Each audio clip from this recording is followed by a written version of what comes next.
ఇవాళ మనము విలువ గురించి మాట్లాడుతున్నాం. విలువ ఇవాళ రోజున విలువ దేనికి ఉందో మీకు అందరికీ తెలుసు. ఇవాళ విలువ దేనికి ఉంది? రాజకీయ నాయకులకు ఉంది,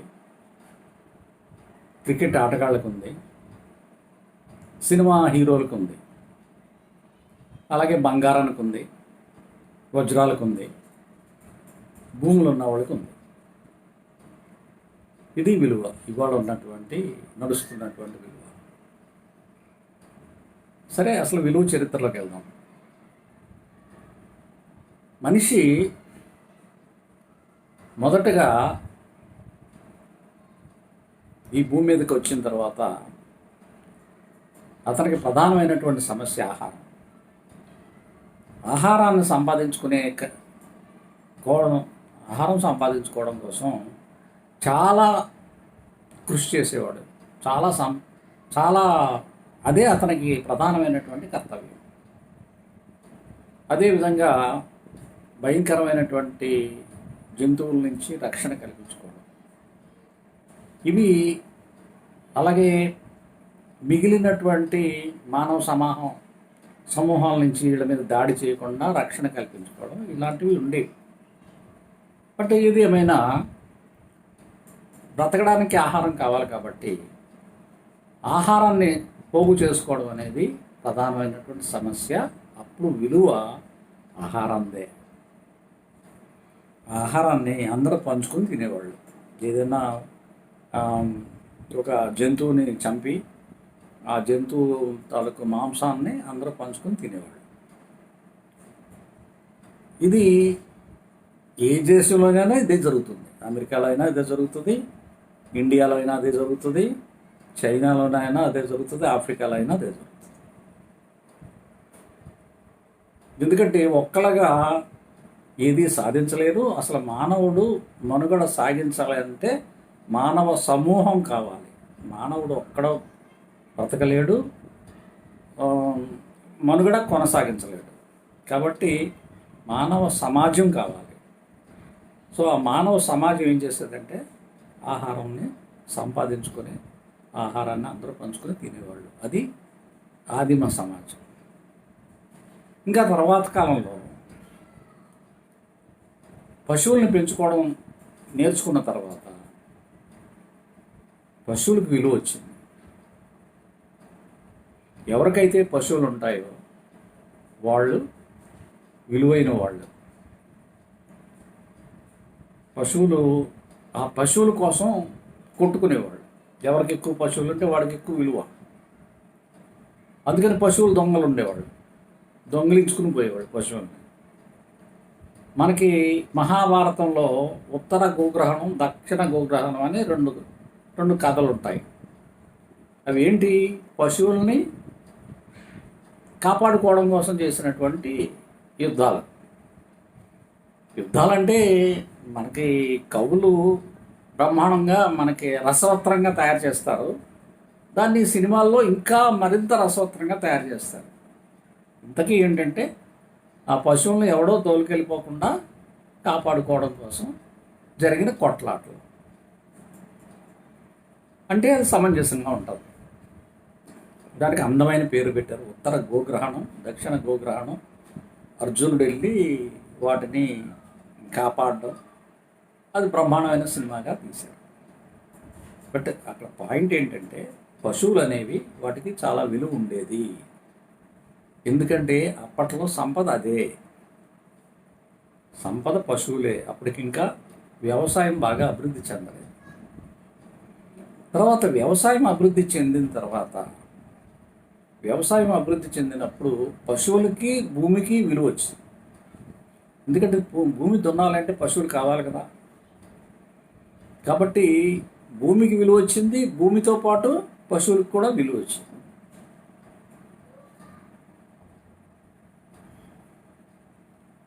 సో అలాగా విలువలు మారుతూ వచ్చాయి.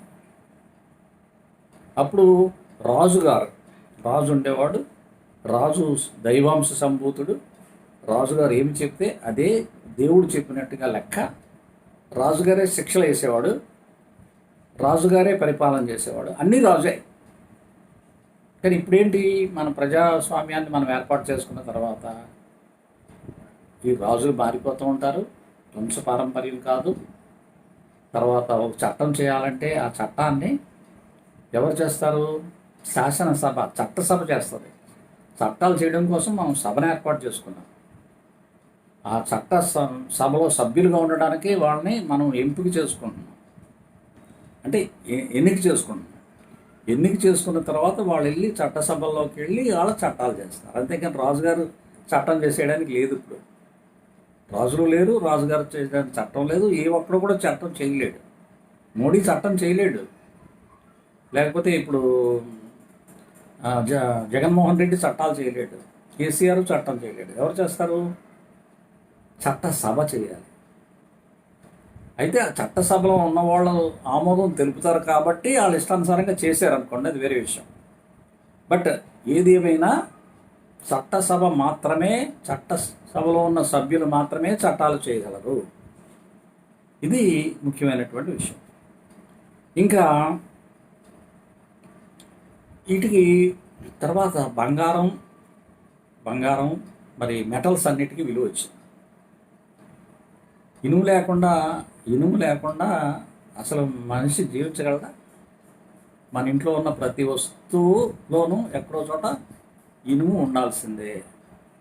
ఇనుము లేని రోజుల్లో ఇనుము పాత్ర ఎవరు వహించారు అంటే అది కర్రలు, కలపని రకరకాలుగా వాడుకున్నారు. అలాగే ఎముకల్ని వాడుకున్నారు. పాత్ర కావాలనంటే, పాత్ర చేయాలని అంటే అది మట్టి పాత్రలు చేసుకున్నారు, మట్టితో పాత్రలు చేసుకున్నారు. ఆ తర్వాత అంతకుముందు జంతువుల ఎముకలతో పాత్రలు చేసుకున్నారు. తాబేలు డొప్ప ఉంటుంది కదా, అది పాత్ర కింద వాడుకున్నారు. అంటే కొన్ని ప్రాంతాల్లో కొన్ని అవకాశాలు ఉంటాయి. ఆ అవకాశాలను బట్టి వాళ్ళు తయారు చేసుకున్నారు. కొన్ని చోట్ల తాబేలు డొప్ప చేసుకుని ఉండొచ్చు, మరొక చోట వివిధ చెక్కతో చేసుకుని ఉండొచ్చు, మట్టితో చేసుకుని ఉండొచ్చు. ఇట్లా చేసుకున్నారు. ఇప్పుడు పాత్రలన్నీ దేంతో చేస్తున్నవి? మనం ఇంట్లో వాడుకునే పాత్రలన్నీ స్టెయిన్లెస్ స్టీల్, తుప్పు పట్టనటువంటి స్టీల్తో చేసుకున్న ఆ పాత్రలు ఇవాళ మనం వాడుకుంటున్నాం. సో స్టెయిన్లెస్ స్టీల్కి చాలా విలువ వచ్చింది. ఇకపోతే రైలు, బస్సు, కారు ఇవన్నీ తయారు చేయాలనంటే ఇనుమేగా కావాలా? ఇనుముతో తయారు చేస్తారు కానీ బంగారంతో తయారు చేయరు కదా. రైలు పెట్టెలు, రైలు పట్టాలు, రైలు ఇంజను, కారు ఇంజను, కారు వివిధ భాగాలు, విమానంలో భాగాలు, ఇవన్నింటిలోనూ ఇనుము తాలూకు పాత్ర ఉంటుంది. ఇనుము ఉంటుంది, అల్యూమినియం ఉంటుంది, ఇంకా అనేక రకాలైనటువంటి ఖనిజాల తాలూకు మిశ్రమాలు ఉంటాయి. ఎలాయిస్ అంటారు. ఈ ఎలాయిస్తో తయారు చేస్తే దానికి ఇంకా బలం ఉంటుంది. ఇప్పుడు విమానం తయారు చేయాలనుకోండి, విమానం కావాల్సినవి ఏంటి? తేలిగ్గా ఉండాలి, బలంగా ఉండాలి, బరువుగా ఉండకూడదు. బరువుగా ఉంటే గాలిలో లేవడం కష్టం కదా. అందుకని వాళ్ళు ఎంతసేపు తేలిగ్గా ఉండే పదార్థం కావాలి, గట్టిగా ఉండే పదార్థం. ఆ విధంగా అక్కడ పరిశోధన జరుగుతూ ఉంటుంది. సరే, రైలు వీటికి ఏంటంటే అవి గట్టిగా ఉండాలి, బలంగా ఉండాలి. తొందరగా రైలు పట్టాలు ఇరిగిపోయినా కరిగిపోతే ఎలాగా? కాదు కదా. అలాగే రైలు ఇంజిన్ చేశారంటే అది కొన్ని సంవత్సరాల పాటుగా అది పనిచేయాలి. అలాగా. సో ఈ ఇనుము అనేది చాలా విలువైనటువంటి దాని కదా. ట్రాక్టర్లు వచ్చిన తర్వాత మరి వ్యవసాయం చేయడం అనేది ఎంత సులువైన పనిగా తయారైంది వాళ్ళ రోజు.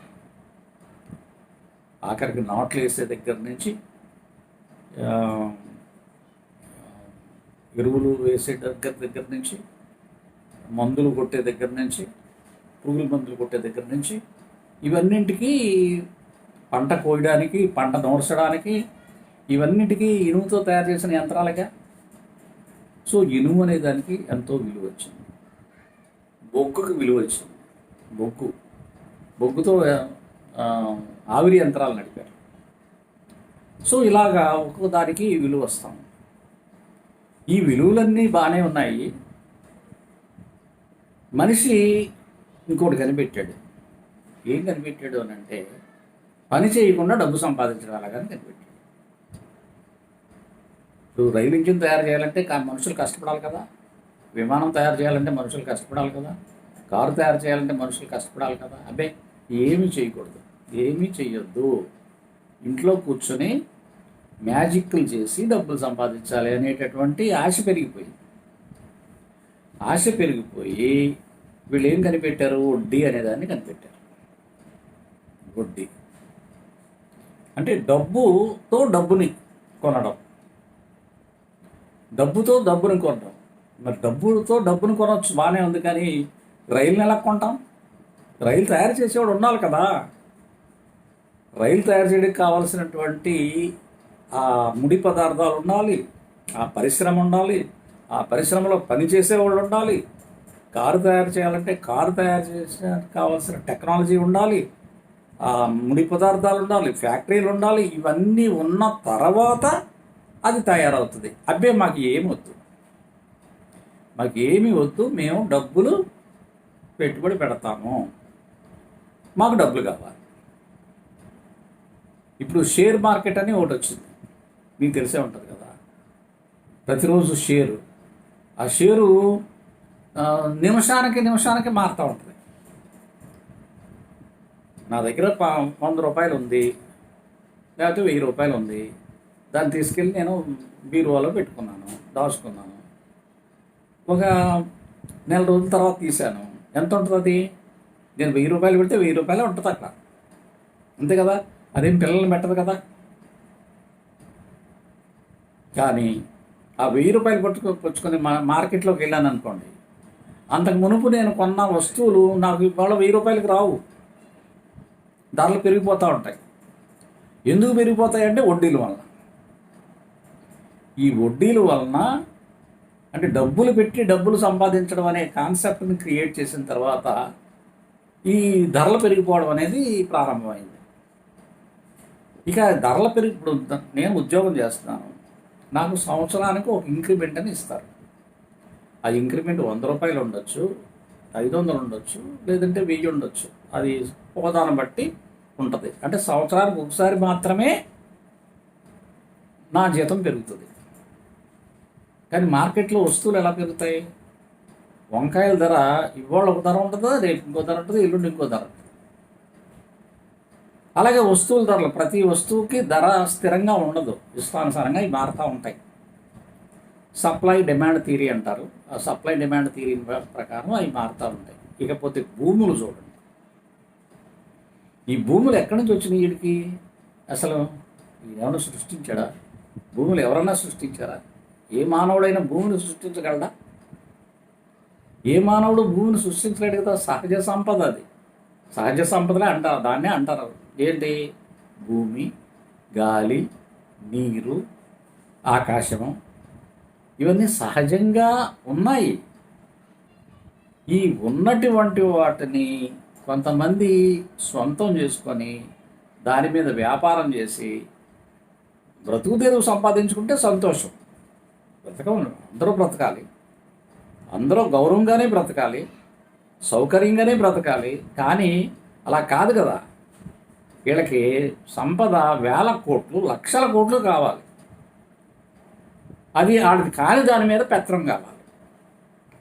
అతని యొక్క ప్రమేయం లేకుండానే డబ్బు సంపాదించాలి. అదిగా ఇవాళ షేర్ మార్కెట్ అన్నది. అది పొద్దున్న ఒక గంటకే దాని విలువ మారిపోతూ ఉంటుంది. అది ఏ స్టేజ్కి వెళ్ళిందంటే ఇప్పుడు లక్షల కోట్లు జనానికి పిచ్చి పెట్టించేశారు. జనానికి ఎంత పిచ్చి పట్టించేశారంటే ఇవాళ రూపాయి పెడితే రేపొద్దున 10 రూపాయలు అయిపోతుంది. అది ఎల్లుండి 1000 రూపాయలు అయిపోతుంది. ఆశ కలిగించారు. లాటరీ లాగా అంతులేనటువంటి ఆశను కల్పించారు ఈ షేర్లు అనేటటువంటి ప్రవేశపెట్టి. ఈ ఆశ చూపించి జనం దగ్గర ఉండేటటువంటి డబ్బంతా పోగు చేసుకొని వాళ్ళు కుబేరులు అయిపోతున్నారు. ఎంత ఆశ్చర్యం అంటే భారతదేశంలో పారిశ్రామిక ఉత్పత్తి పెరగలేదు, ఇంకా తగ్గిపోతుంది. వ్యవసాయ ఉత్పత్తులు పెరగడం లేదు, కానీ ధనం పెరిగిపోతుంది. ఎట్లా అంటే ధనం ఎలా పెరుగుతుంది? అసలు ఏ సిద్ధాంతం ప్రకారం పెరుగుతుంది? మనం ఏదైనా ఉత్పత్తి చేస్తే ఆ ఉత్పత్తిని అమ్ముకుంటే డబ్బులు వస్తాయి. అది ధాన్యం కావచ్చు, లేదంటే కూరగాయలు కావచ్చు, లేకపోతే పశువులు కావచ్చు, మేకలు కావచ్చు, గొర్రెలు కావచ్చు, కోళ్ళు కావచ్చు, లేదంటే పారిశ్రామిక ఉత్పత్తి కావచ్చు. ఏదో ఒక ఆయన ఫర్నిచర్ అమ్మవచ్చు, ఫర్నిచర్ అమ్మి డబ్బులు సంపాదించవచ్చు, లేకపోతే బట్టలు అమ్మి డబ్బులు సంపాదించవచ్చు, లేకపోతే ఇంకా అలాంటి ఏమన్నా వస్తువులు తయారు చేసి అవి అమ్ముకుంటే సంపద అనేది వస్తుంది. కానీ ఇక్కడ అదేం లేదు, ఏమీ తయారు చేయక్కర్లేదు, ఎవరో ఏమీ చేయకూడదు, డబ్బు వచ్చేయాలి, పెరిగిపోవాలి డబ్బు. మళ్ళీ మామూలుగా రావడం కాదు, ఏదో పెన్షన్ వస్తుంది నాకు. నెల 30 సంవత్సరాలు ఉద్యోగం చేసినందుకు గాను 30 ఏళ్ళు చదువుకుని మరొక 30 సంవత్సరాలు ప్రతిరోజు డ్యూటీకి వెళ్తే 30 సంవత్సరాలు, కొంతమందికి ఇంకా ఎక్కువ సంవత్సరాలు సర్వీస్ చేసే అవకాశం వస్తుంది. వాళ్ళందరూ సర్వీస్ చేసిన తర్వాత వాళ్ళకి పెన్షన్ వస్తుంది. ఆ పెన్షన్ ఏం పెరగదు, అది ఎప్పుడన్నా పెరుగుతుంది కొద్దిగా. కానీ ఇదేంటిది? ఇప్పుడు మహానగరాల్లో విశాఖపట్నం అనే సిటీలో నేను ఉంటున్నాను. ఈ సిటీలో నా కళ్ళ ముందు ఎకరము భూమి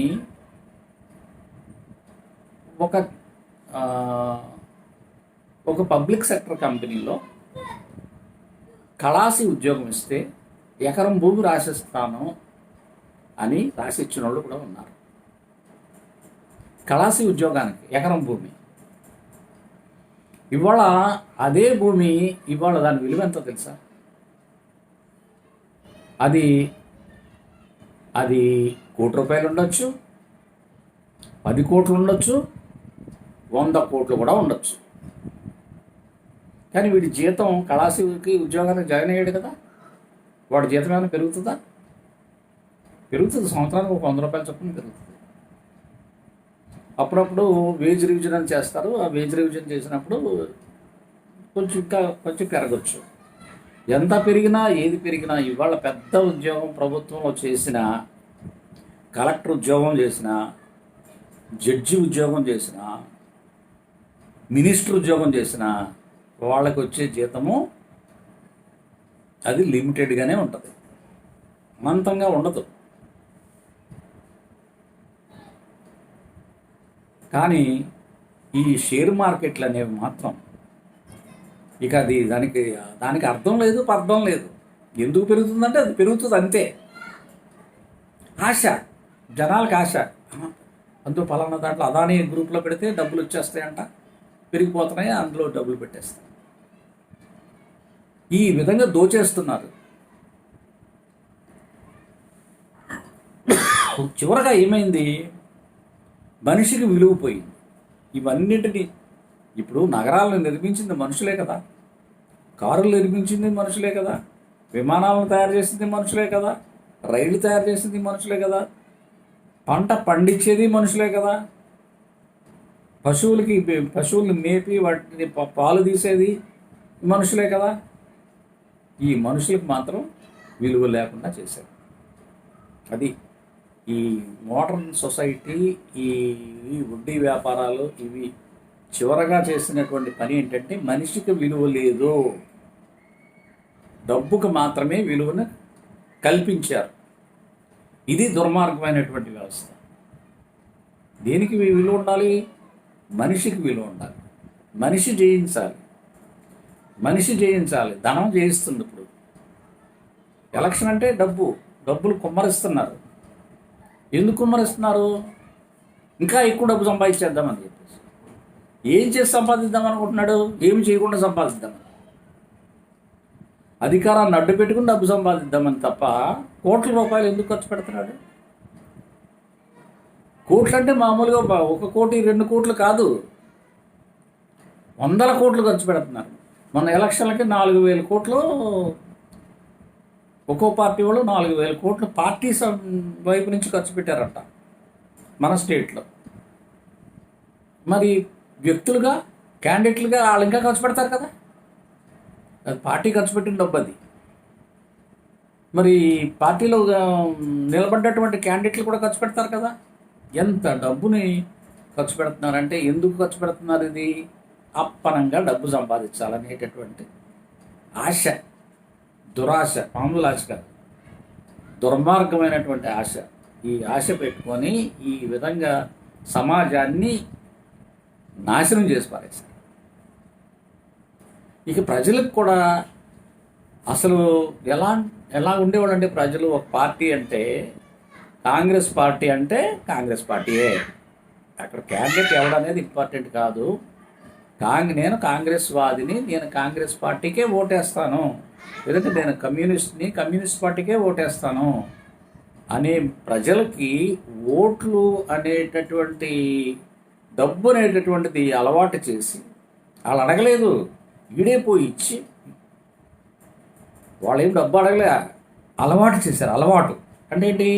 మళ్ళీ ఎలక్షన్ వస్తే డబ్బులు వస్తాయి, మళ్ళీ ఎలక్షన్ వస్తే మళ్ళీ డబ్బులు వస్తాయి అనేటటువంటి అలవాటు చేసి, తాగుడు అలవాటు చేసి, ఇవన్నీ ప్రజలు అడగలేదే.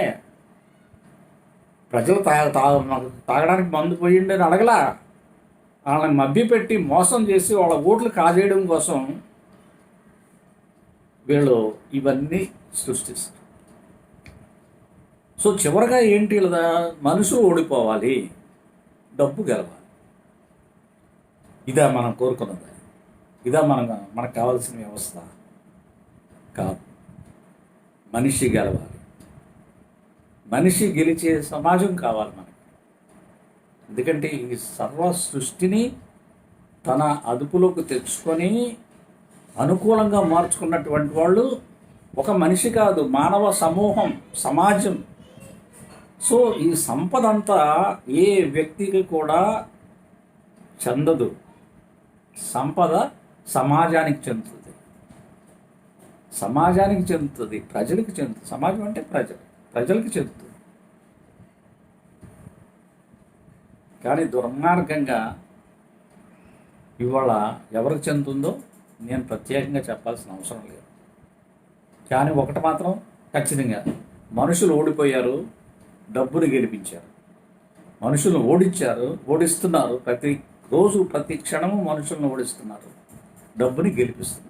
ఇది అత్యంత దుర్మార్గమైనటువంటి ఆలోచన విధానం. మొదట ఆలోచన కలుగుతుంది, తర్వాత యాక్షన్ జరుగుతుంది. ఆ ఆలోచనే తప్పు, ఆ ఆలోచనే తప్పు, ఆ కార్యాచరణ ఇంకా తప్పు. దాన్ని మనం ఎదుర్కోవాలి. దాన్ని ఎదుర్కొని మనుషులకు విలువ వచ్చే సమాజాన్ని మనం నిర్మించుకోవాలి. మనుషులకు విలువ వచ్చే సమాజం అంటే సమాజం. సంపద అనేది ఏ ఒక్కడ సొత్తు కాదు. సంపద అనేది సమాజం నిర్మిస్తుంది. గ్రూప్ ఆఫ్ పీపుల్ మాత్రమే తయారు చేస్తారు. ఒక కారు తయారు చేసేదానికి ఒక వ్యక్తి వల్ల జరగదు. 142 కోట్ల మంది ప్రజలకి కావలసినటువంటి ఆహార ధాన్యాలని సమకూర్చడం అనేది ఏ వ్యక్తి ఒక్కడ చెయ్యడు. ఇన్ని రోడ్లు, ఇన్ని రైల్వే మార్గాలు, ఇన్ని విమానాలు ఏ వ్యక్తి చెయ్యడు. కానీ సంపద మాత్రం కొద్దిమంది చేతుల్లోకి వెళ్తుంది. ఇది ఎంతవరకు న్యాయమైంది? ఆలోచించండి. మీరు కూడా ఆలోచించాలని చేస్తాను, చర్చించాలని చేస్తాను. ఆ విధంగా మనిషికి విలువ వచ్చేటటువంటి మన సమాజాన్ని మనం నిర్మించుకోకపోతే అది మన తప్పు అవుతుంది. మనం నాకు డబ్బు ఉంది, బియ్యం కొనుక్కుంటున్నాను, ఇల్లు కొనుక్కుంటున్నాను, కారు కొనుక్కుంటున్నాను, మేడ కొనుక్కుంటున్నాను అనుకుంటే సరిపోలా. ఈ ప్రతి వస్తువు, ఏ వస్తువు మనం వినియోగించి, ఇప్పుడు నేను సూట్ వేసుకుని కూర్చున్నాను, ఇది నేను తయారు చేశానా? ఇందులో ఎంతమంది శ్రమ ఉంటే ఆ సూట్ తయారైంది? నేను రోడ్డు మీద వెళ్తున్నాను, రోడ్డు నేను వేసానా? రోడ్డు నేను వేయలేదు కదా, కారులో నేను వెళ్తున్నాను, ఆ కారు నేను తయారు చేశానా? నా డబ్బు ఉందండి కొనుక్కుంటానంటే. అప్పుడు ఇంతకుముందు రాజులకి డబ్బు ఉండేది కదా, మరి అలా రాజులకి కార్లు ఉన్నాయా? రాముడు కారు మీద వెళ్ళాడా? శ్రీరాముడు కారు మీద వెళ్ళలేదు కదా, ఎందుకంటే అప్పుడు కార్లు లేవు. ఆయన రైలు ప్రయాణం చేశాడా? ఫస్ట్ క్లాస్ టికెట్ కొనుక్కున్నాడా? కొనుక్కోవడం ఎందుకు? రాజుగారు కొనుక్కోడు కదా, ఆయనకే ఉంటుంది. ఆయనకి ఎన్ని రైళ్ళు ఉన్నాయి? శ్రీరాముడికి రైళ్ళు ఉన్నాయా? శ్రీరాముడికి కార్లు ఉన్నాయా? శ్రీరాముడికి విమానాలు ఉన్నాయా? ఇవన్నీ మనుషులు తయారు చేశారు. కాబట్టి ఆ మనుషుల్ని మనం గౌరవించాలి. ఆ మనుషులకి వాళ్ళ మనుగడని దెబ్బతీయకూడదు. ఇవాళ ప్రజలు అడుక్కునే స్థితికి ఎందుకు వచ్చారు? దొంగతనాలు చేసే స్థితికి ఎందుకు వచ్చారు? హత్యలు చేసే స్థితికి ఎందుకు వచ్చారు? ఎక్కడో ఏదో లోపం. ముఖ్యంగా డబ్బు కొంతమంది దగ్గరే ఉండడం వల్ల సంపద, ఈ సంపద సహజంగా వచ్చిన సంపద కావచ్చు, లేదంటే మనుషులు కూడబెట్టిన సంపద కావచ్చు. దీన్ని కొంతమంది వ్యక్తులు సొంతం చేసుకొని పెత్తనం చేస్తూ మిగిలిన వాళ్ళందరినీ వేధించడం వలన ఈ నేరాలు జరగడం కానీ, లేకపోతే ఈ ప్రమాదాలు జరగడం కానీ, లేకపోతే హాస్పిటల్కి వెళ్తే డబ్బులు కట్టుకోలేకపోవడం కానీ, ఇలాంటి సమస్యలు ఎందుకు వస్తున్నాయి? నిరుద్యోగం కానీ, ఎంత చదువుకున్నా నిరుద్యోగమే, ఎంత చదువుకున్నా ఉద్యోగాలు లేని పరిస్థితి ఏంటి? దీనికి డబ్బును సంపాదించడం కాదు, డబ్బును సంపాదించదు. అది దుర్మార్గమైనటువంటి ఒక కుట్రపూరితంగా పుట్టినటువంటిది. మనిషి డబ్బును సంపాదిస్తాడు. డబ్బు అంటే ఉత్పత్తి చేస్తాడు. అయితే ధాన్యం ఉత్పత్తి కావచ్చు, లేకపోతే పశువుల ఉత్పత్తి కావచ్చు, పాల ఉత్పత్తి కావచ్చు, లేకపోతే బండి ఉత్పత్తి కావచ్చు. ఏదో ఒక ఉత్పత్తి తయారు చేయడం ద్వారా ఉత్పత్తి కార్యక్రమాల్లో పాల్గొనడం వలన మాత్రమే సంపద వస్తుంది. కబుర్లు చెప్పడం వల్ల సంపద రాదు. ఈ కబుర్లు చెప్పడం వల్ల వచ్చిన సంపద అంతా ఆర్టిఫిషియల్. దీనికి వ్యతిరేకంగా మనం పోరాటం చేయాలి.